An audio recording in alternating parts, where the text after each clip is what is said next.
Thank you. Welcome, everyone. Recording in progress. Got it. Okay, everyone can hear me, I hope. First of all, I want to apologize for this. This has been going on for a week. I was hoping I would have a voice back today. I do not. I was also hoping I'd have internet at home today, which mysteriously I did not. So I'm at my daughter's house with very little voice, and I'm going to do the best I can. My name is Sheri Lear. I've been teaching beginning level ESL for Literacy Minnesota for 10 years, although the past 18 months has been on Zoom. So I think we can all add an extra 10 years for that, those of us who have been doing that. And I am presenting today with my partner in crime, my colleague, Barb Murphy. And Barb, if you'd like to introduce yourself. Yes. Yeah. Hi, I'm Barb. I have been teaching ABE ESL for 21 years now. I started up in the St. Cloud area up near Foley. Hi, Vicki. I saw your name in there. And I've been with Literacy Minnesota for the past 8 years. And again, I'm working with the lowest level of learners at our open door site in St. Paul. Okay, so if you are here to learn about activities and routines to engage low literacy English language learners, you have come to the right place.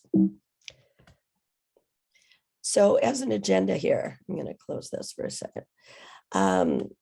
Just a few things because our time is short. We're first going to take a minute differentiating these low literacy learners from other English language learners and talk about the implications for the classroom, what makes these learners unique and what we can do to accommodate their uniqueness, really. We're going to spend the bulk of our time using some of our favorite activities, sharing with you some of the favorite activities that we both use, although we use significantly different texts, so you'll learn about that too.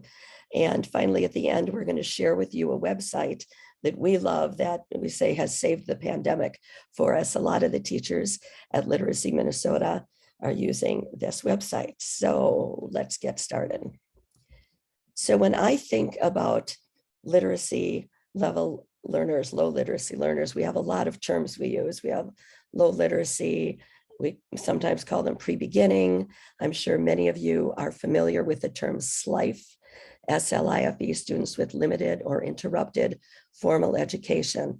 And in a nutshell, what I think of is for many of our learners, or if most of us were learning a second or a subsequent language, we could say it's not our first rodeo. But for these low literacy learners, regarding reading and writing, this really is their first experience learning to read and write. So many of our students, the students who are not low literacy, they have gathered knowledge throughout their life, primarily from a very early age, through reading and writing, through what we would call print literacy, while our low literacy learners have gathered knowledge through speaking and listening, watching, experiencing. So it's not that one is better than the other, it's that it makes for very different learners in the ESL classroom. Many of our students are learning to read and write. This is their second language. I've got a student, this is maybe his fifth language, but for our low literacy learners, they are learning to read and write for the first time in any language. Many of our learners, if I go to a Spanish class, I already know how to decode a language. I know the rules of a written language. That is not the case with our oracy-based learners who have gotten their information through speaking and listening, but they are amazing at memorizing large chunks of language and information, and they can fool you. I have one student, when I send out a text that we're working on and we read it together the next day, she reads it flawlessly. When I take any of those words in isolation, she cannot read a word because she takes these, she reads through them with her children or someone in her family, and by the next day, she has memorized the text. So a quick identifier, if I would give a student this word, and I would say, what is this word? One student might give me this for an answer, and one student might give me this for an answer. So if you'd like to indulge in the chat just for one moment, Who would you say is our literacy level learner? Monday or thirsty? If anyone wants to take a stab at that.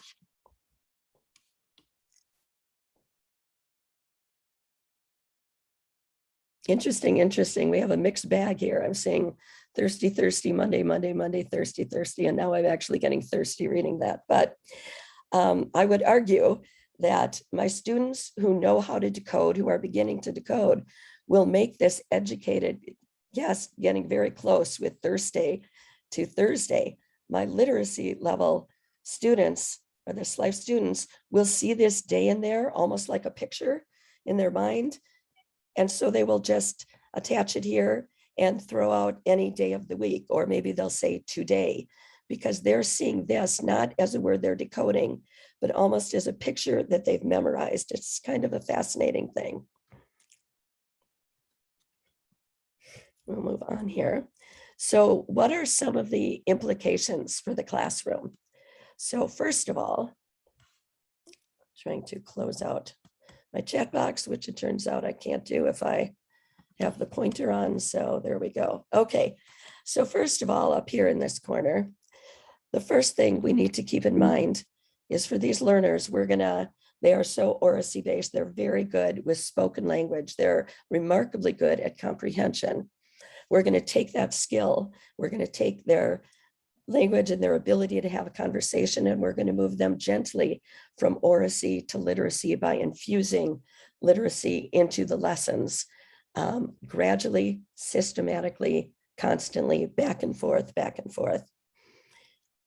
We are going to focus on phonics, pun intended, might be a bad one, but this is teaching low literacy students is a good use for phonics, because a lot of these learners are going to learn the same way we teach very young children to read. And phonics is making a huge comeback, and I'm an advocate for using it extensively in a low literacy classroom.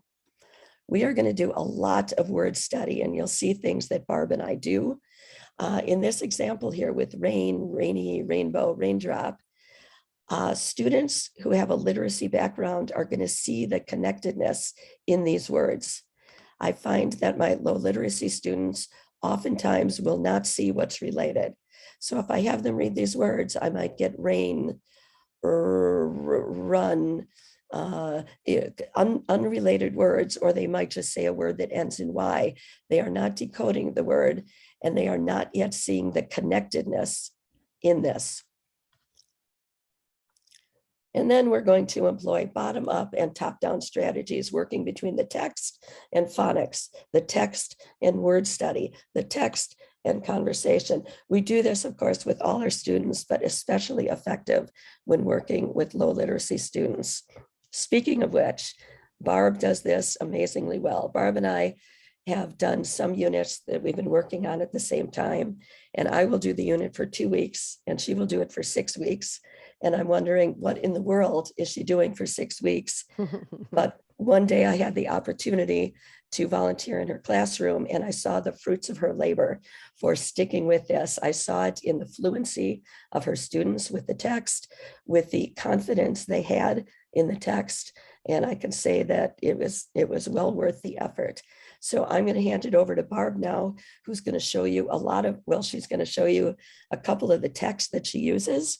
And then she's also going to talk to you about the activities that she uses even before she gets to the text to build up schema, to build up knowledge. So off to you, my friend. Okay, thanks, Sheri. These are the two texts that I have really relied on during these last 18 months. I have used nothing else, basically. Sheri introduced me to this Reading Skills Stories textbook, which many of the templates that you'll see us use in this presentation today kind of came from that text. What I like about that text is it includes a lot of word study. It begins with sentence level instruction, which sometimes I will often do just partial text, and then it gradually increases more academic skills into the paragraph form of the text. It's got a lot of great stuff in that text. There's two of them, book 1 and book 2. The example on the right is on the internet. It's freely accessible. What I like about that is that the students can go on the internet and access that at their own leisure, and they can listen to somebody read the text. It's one page at a time. It's just delightful. If you've never seen this resource and you work with low-level learners, you have got to investigate that. And it also shows many levels increasing in difficulty, and oftentimes tied with the same theme. So I might have a lower learner with this one, and then the second story at a couple levels higher is something like Lean goes shopping or something like that. And it's a little bit more complex in the sentence structure. So these are great ones. And for this Bow Valley Reader, I want to give a shout out to Miriam Bosveld, who in early 2020, she showed me how she transformed lessons from the Bow Valley Readers into Zoom class structured lessons. So that was hugely helpful. So these have been lifesavers this last 18 months or so. Thank you. And I also want to just inform people, Mariah has put the link to both of these resources in the chat. So feel free to grab those. Mm-hmm. And then I always, as most of you do, just start by building some background knowledge. They can tell by these pictures that we are going to be studying something that has to do with what? Food. So we're not going to talk about school. We're not going to the doctor. So it kind of gets their brain, into the vocabulary that they're going to need for this lesson. And then we talk about it and just get some general vocabulary up. It also gives me an idea of what the students already have in their vocabulary bank. So, and start to build that background knowledge. So this is an example, and this next slide also brings it into more of a conversational activity where it applies to the students' lives. They can talk about where do you shop and what kinds of food do you shop? And this also helps me to navigate and get an idea of what the students already have in their vocabulary. This is an activity that I do. I start with one photo at a time that's going to be introduced in the story. And I might just ask if they know the word for that. It's all, this slide here is just all orally. We go one at a time through the different vocabulary words. I ask questions like, what is the word? What is the first letter? What is the first sound? And this just kind of begins to build some of the phonics and spelling and connection with letter and sound for each of these simple vocabulary words. I might also, then I change it over to the students and I put them in charge. Okay, now, Hamda, you ask any question, and Bilad, you will answer. And the question, I will start, showing the example, of course, modeling where I'll do it, we do it together, and then I turn it over to the students. But the questions might be something like, what number is carrots? And I will often have them use their fingers with numbers to indicate. That way I get more students answering. As you all know, it's usually the same one or two students that are on top of the game. But as I remember with Chris Kloss back in learning how to read and write in Karen language, she was an A #1 student and I knew nothing. And it was such a great learning example of I wanted to make sure to always address those learners that are slagging behind. And it's so easy to jump on those learners that are answering you. So when I have them indicate with fingers, it gives everybody an opportunity to answer. So what number is, and then turn it around and say, okay, Pare, what is number 6? What is number 1? And then that makes the students turn around and have to actually produce that vocabulary language themselves. And then of course I turn it over and the students take turns asking these type of questions that I've modeled. And then, of course, we bring it to some sort of conversation. I'll start out just with one picture. We have already gotten to the point where we have spelled the words and done, a little bit of work with the spelling, and then gradually just increase one photo at a time. Maybe I only get through 2 pictures and the students have conversation with either apples or carrots, right? But I just gradually increase as I am navigating and checking for comprehension as I go, how much to actually put on them at a time. So this provides a lot of verbal, oral practice. And then I bring this into word recognition. Again, I kind of boldface the first letter of each of the words.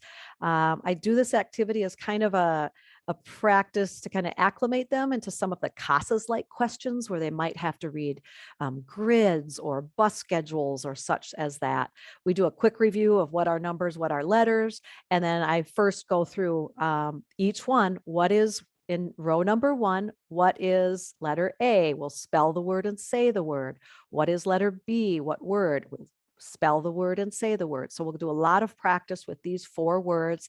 And then I'll ask simple questions like, what number and letter is eggs? The students reply 1A. What number and letter is rice?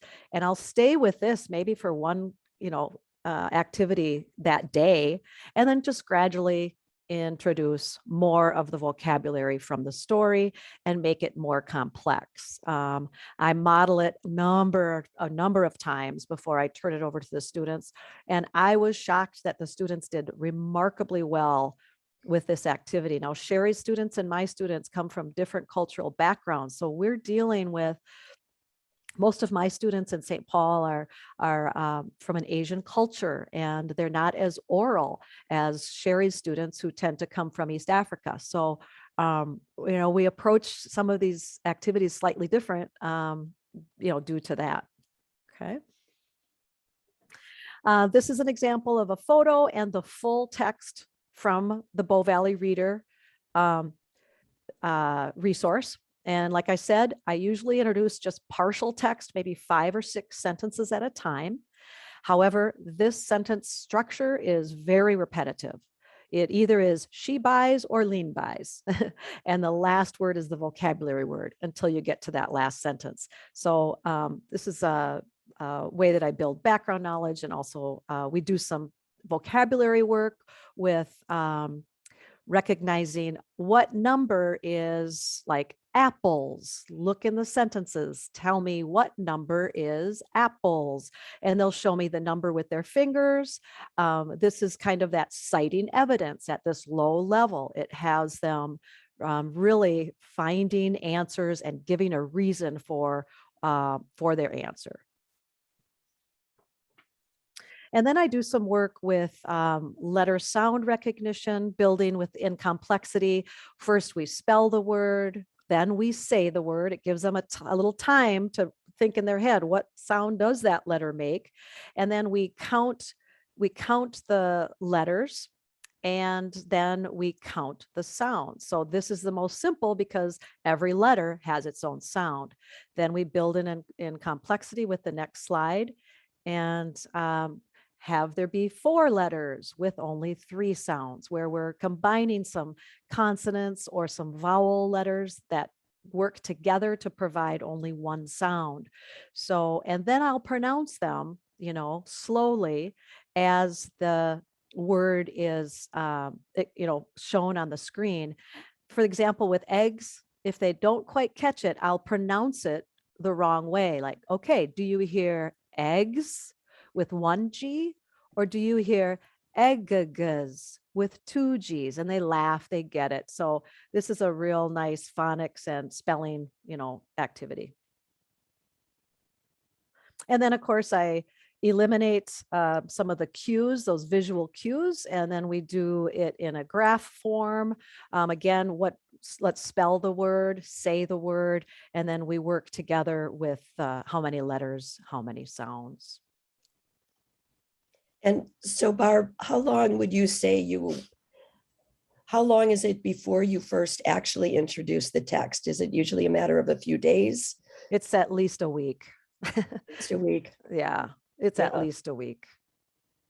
And as I've said, I've seen the benefit of that. So, all right. I have used the text that Barb is talking about, but more often than not, I get a little antsy and I try different things. I've used children's books as the basis for my lessons. Some people feel this is condescending perhaps, but I like to tell my students how lovely would it be for you to take this book and be able to read it with your child. And so many of these books are narrated on YouTube, sometimes by famous actors, sometimes by the author. So they are able to practice it at home and read it aloud. But I have used this. I have also used just basic current events. So of course, this was May of 2020. And I figured the students were talking about these things at home. They were seeing it in the media. So why not use an image?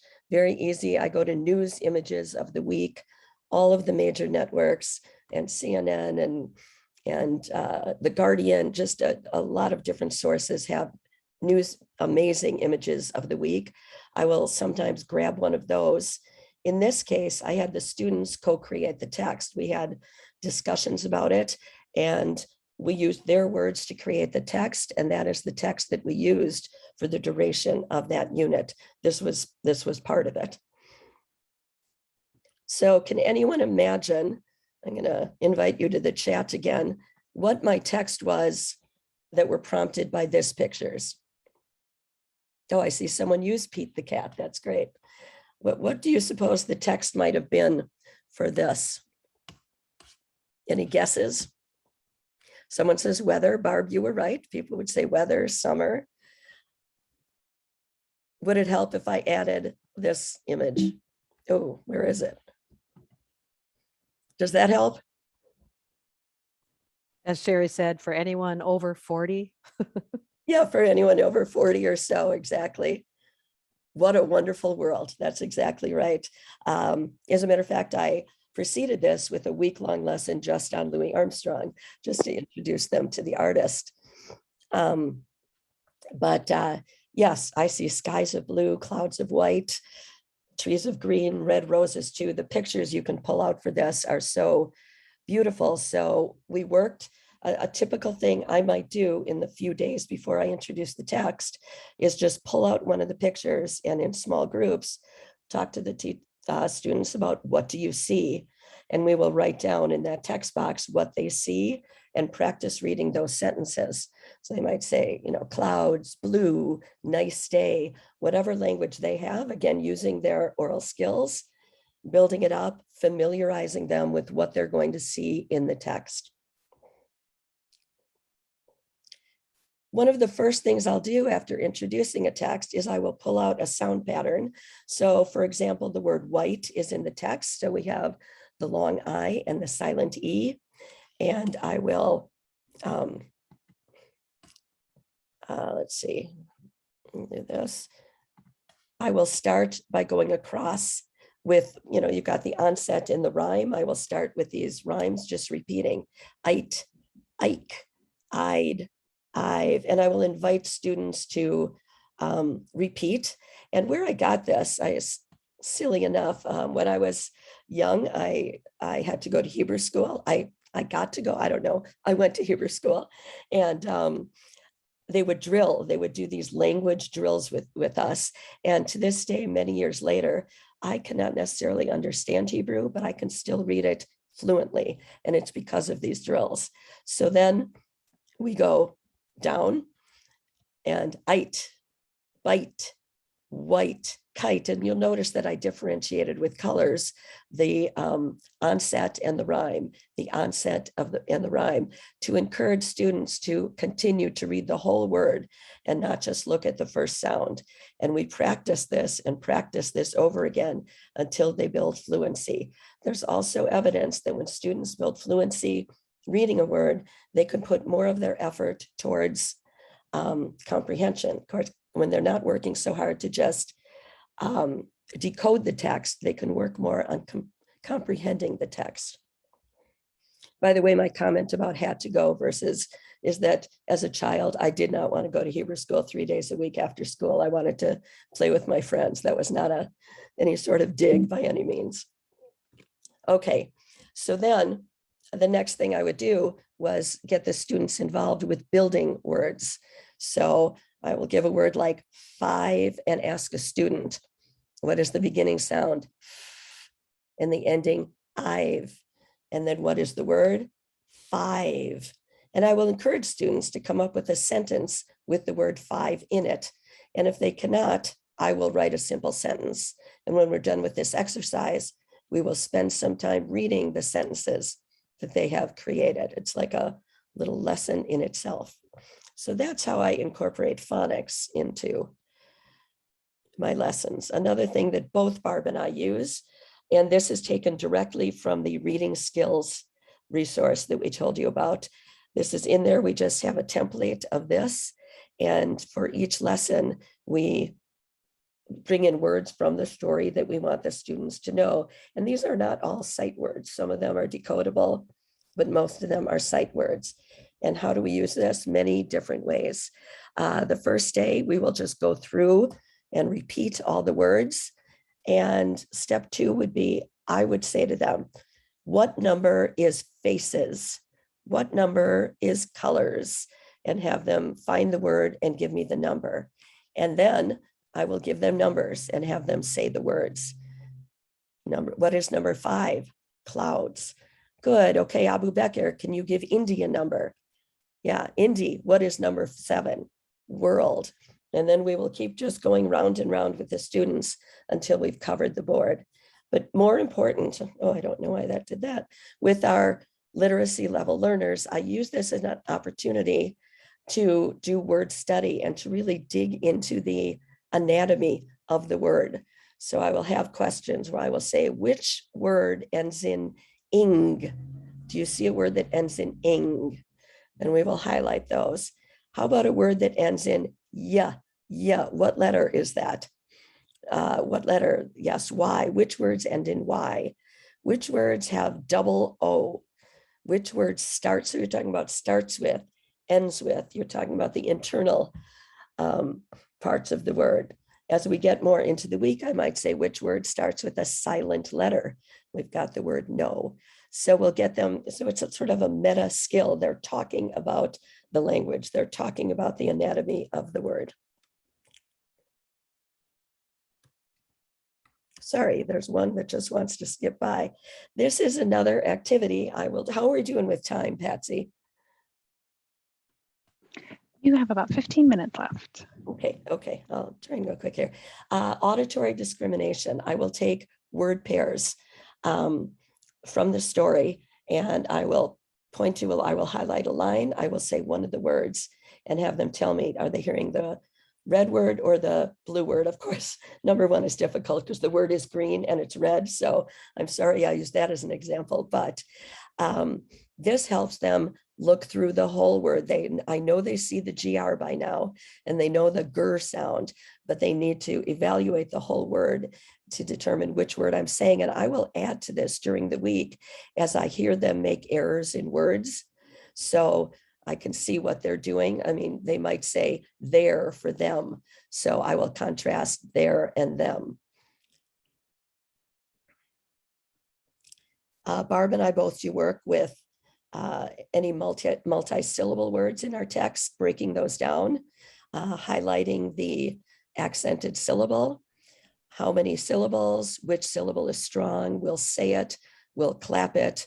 I like to do sort of word things, sacred, wonderful, repeat, repeat, repeat these words to help with the pronunciation. And then I will follow it up with an activity like this, asking the students, help me fill in the missing syllable. And this is especially helpful getting them to hear prefixes or suffixes and what do they hear at the end here? Wonderful, because that applies to other words, colorful, beautiful. So they get very familiar with ing endings and plural endings. And this is probably my favorite thing, also pulled directly out of the reading skills series, the reading skills stories, where I take a word from the story and other words that share the root. And I ask the students, what is the same? We highlight what is the same in each word. And I promise you, if you try it with these students, you are going to hear a lot of, oh, these light bulbs go on, where they never saw that in the word. And it's like going back to one of my first slides. It's how they learn that if there's a DAY, it's probably going to be a day of the week. Well, this is the same way. When they start to see more of these, oh, they're going to know that this word has something to do with rain, right? Just as we sometimes use Latin roots to help us figure out what a word is. Can I add one thing too, Sheri? In that same text, it has a page. I don't know if you can see this in my video, but it always has like 5 word families.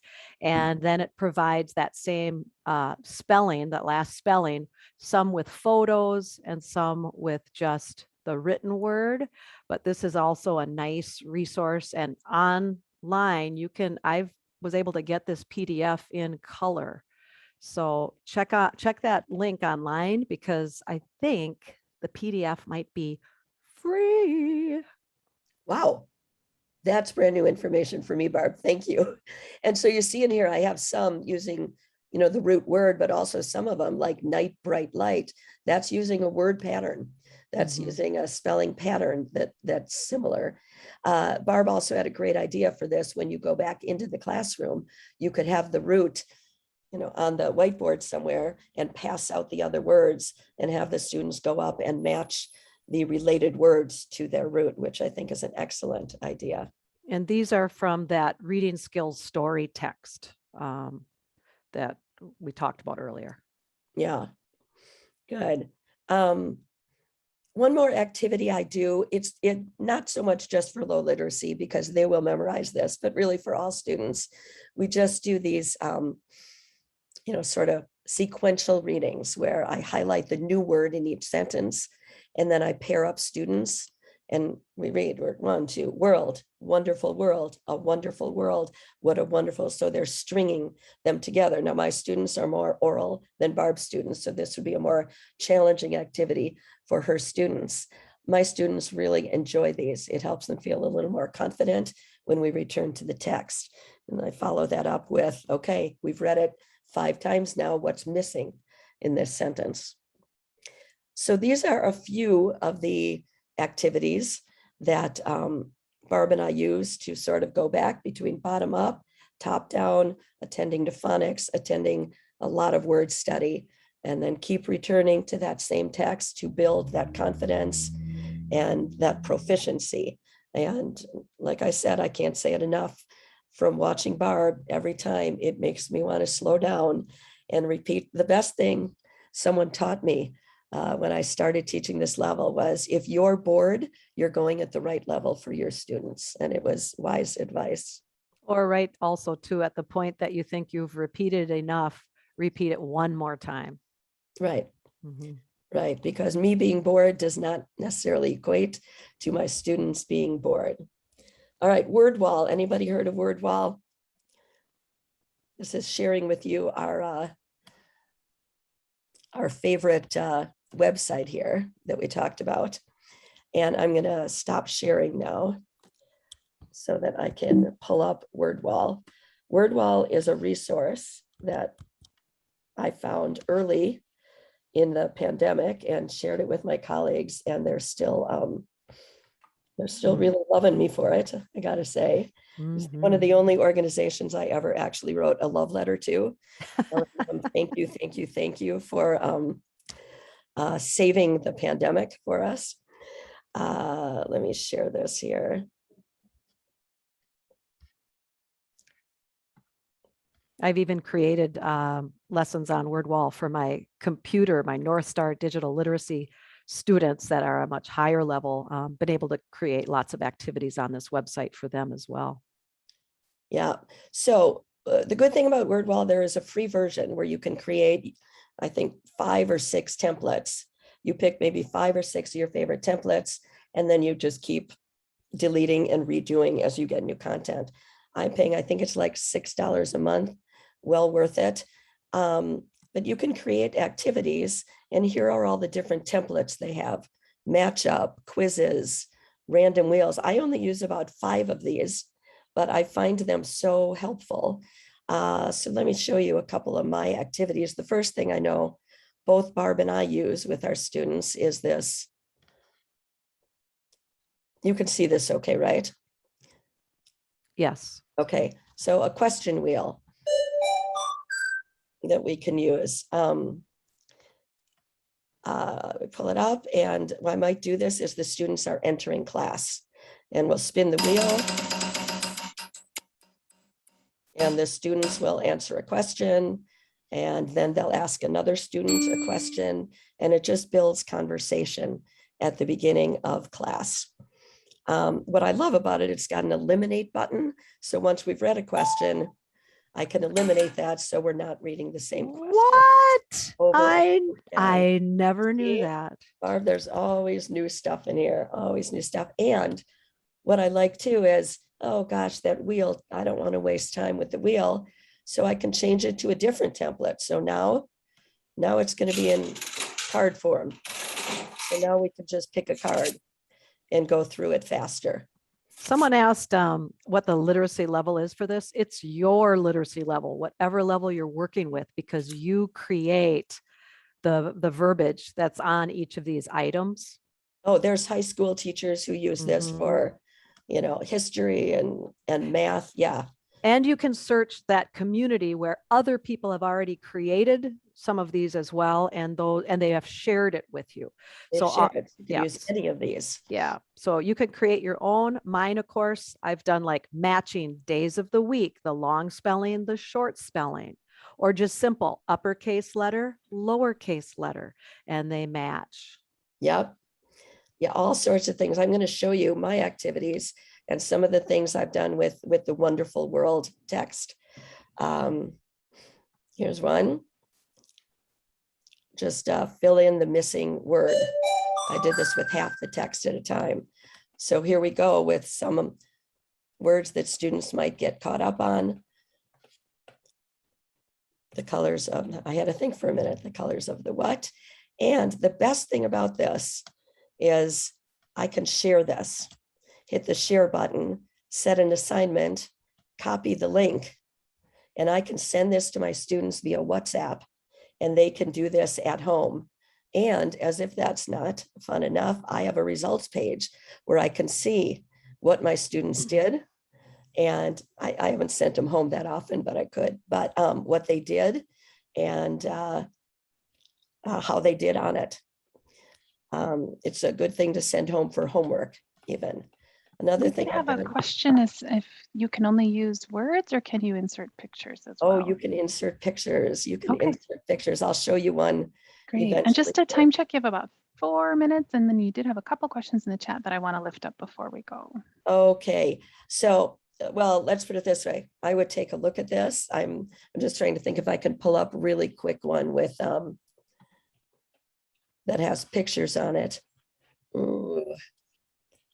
I wonder if fruit salad had it. I can't find, but here's another one I just want to show you really quick. It's so great. We love this one. Yeah. Okay, so these are our words from the text. We give them to like this, and we put the words in correct order. And I can do it in class, and I can send it home, and the students can practice it at home. So practice forming sentences. And usually it puts them in color if it's in the correct spot. But right. Yeah, you can do this on your cell phones too. Yep. So, all right, I need to get out of this. I'm going to stop sharing. And there were questions in the chat. Mm-hmm. Yeah, I'll just pull up a couple of questions. One person wanted to know what are you using, Zoom or Google Meets? Zoom. I use Zoom. Me too. Okay. And then a couple questions around how did you do this in person and this is your modification, or is this something that you were only doing if you're working online, or how do you see it transferring? You know, that's a really great question. And if we had more time, we could go through all of what we did and how we would bring it back to the classroom. Wordwall in the classroom, I don't know, perhaps something that they would use during their computer time. It's been a godsend during remote learning. I'm not sure if you have any ideas, Barb, how we Yeah, I would Yes. connect my computer to my Elmo projector and project it onto the screen, and then we could do it as a class that way. Okay. And then a great question around how are students indicating their thinking? Of course, in Zoom, there's an annotation tool. It might be tricky for students at this level to use that, also to use the chat box. And how do they have a hard copy of the book and you're able to interact with the text that way? How do you know what they're thinking? So speaking for myself, whenever we create a text, I convert it to PDF and I send it to my students on WhatsApp. So they all get a copy of it on WhatsApp. And how they engage in class, it's that we've tried chat.